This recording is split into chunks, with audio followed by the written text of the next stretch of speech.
पिपिली रे पोड़ीजाई महिला गुरुतर होइछंती। पिपिली थाना जयपुर रे जड़े महिला पोड़ीजाई गुरुतर आहत होइछंती। तांकू गुरुतर अवस्था रे भुवनेश्वर एम्स को स्थानांतर करा जायछि। तेबे महिला जनक केमिति एवं क्यों परिस्थिति रे जळी गले से नै किछि स्पष्ट होई नाही।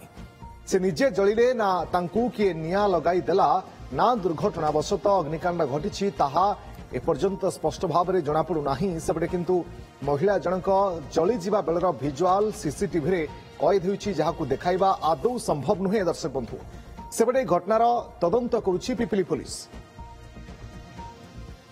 द्युतिकृष्ण पट्टनायक आम प्रतिनिधि जोड़ी होइछन्ति आम सहित फोन लाइन अधिक सूचना में। द्युतिकृष्ण प्रथमे तो जानिबा पई चाहिबी जे गुरुतर अवस्था रे चिकित्सित होतिबा महिलांकर स्वास्थ्य अवस्था केमिति केते प्रतिशत शरीर पड़ी जाइछि जना पड़छि कि एवं सबुठु बड़ कथा कोन ए पर्यंत जना पड़छि कि जे केउ भली परिस्थिति रे जळियोले कारण कोन? देखो निश्चित भाव में महिलांकर अवस्था गुरुतर रही कारण जो से घटना घटला प्रथम पिपिल हस्पिटाल अणा जाता। पिपिल हस्पिटाल कैपिटल हस्पिटाल को रेफर करा कैपिटल हस्पिटाल पर एम्स को अधिक चिकित्सा ट्रांसफर रेफर कर दि जाइए। आम कहीपर जो घटनाटी घटला निहाती भाव दुखद घटना। ए घटनार कारण कौन एपर्यंत पुलिस तार कौन सुराग पाई ना। किसी सीसीटीवी फुटेज पुलिस अनुध्यान करुच्ची प्रकृत में कौन से घटना थिला कौन से घर भितर किए किए थे कौन तो एपरी घटना घटला निजे महिला जनक एपरी निजे देह निया लगाई ना कौन दुर्बृत्त देह निया लगे ना कौन अघटन घटी सर्ट सर्किट रही कौन होती तार एपर्यंत कौन सूचना मिलना। आम कहीपर जेहेतु महिला बर्तमान तीन तीन हस्पिटाल को गले अवस्था निहाती भाव में गुरुतर रही। आम जहाँ सूचना पुलिस सहित आलोचना करूँ पुलिस कहवा कथा निहाती भाव में 60-70 भाग शरीर क्षत होती सीवियर इंजर्ड होती।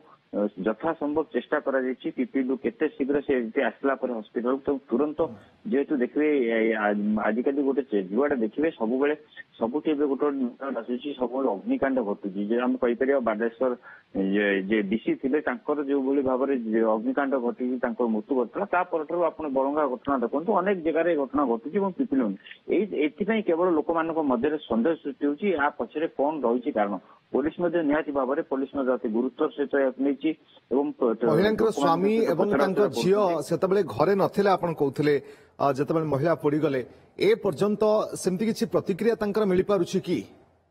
देखो जेहेतु घरे अधिक सदस्य नथिले से घर जो रही दर्जी से छाड़ी आसिक घर भड़ा रोते घर भड़े गोटे जिम करते स्वामी से जिम रे दियर काम करते ये महिला घर रही घर रही किंतु संध्या समय जो भाव में निया लगिला हठात घर भीतर लाइट होगा चित्कार शुभिला ये समय पड़ोशी मैंने सब दौड़ के आसते देहर निया को लिभाई चेष्टा करते किसी समय 10-20 सेकेंड निया लिभाई प्रक्रिया चलता। यापर संगे संगे यथासंभव दुकानी हूँ दियर हूँ समस्त रहीकि एक ऑटो साजे तुरंत पिपिल हस्पिटाल गए पिपिल हस्पिटाल भुवनेश्वर एम्स हस्पिटाल पठे देते। निहाती भाव में जेहेतु राति हो पुलिस जहाँ किसी तथ्य से आने कथा आनी सारी सीसीटीवी मिली सीसीटीवी रे भी विजुअल्स किछि कैद होइछि कोन जणा पड़छि सीसीटीवी रे पर्यंत?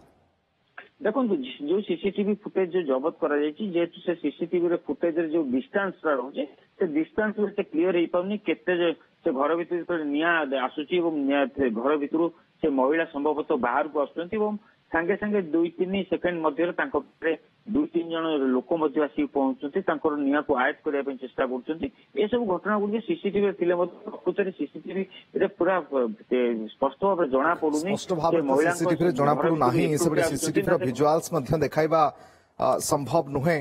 पुलिस घटनार तो तदंत करुछि। महिला गुरुतर भाव में वर्तमान आहत होती एम्स को स्थानांतर परवर्ती समय हुए तो जना पड़ प्रकृत में कारण कौन क्यों भली परिस्थिति में महिला जनक जलीगले। बहुत बहुत धन्यवाद आपन समस्त सूचना द्युतिकृष्ण।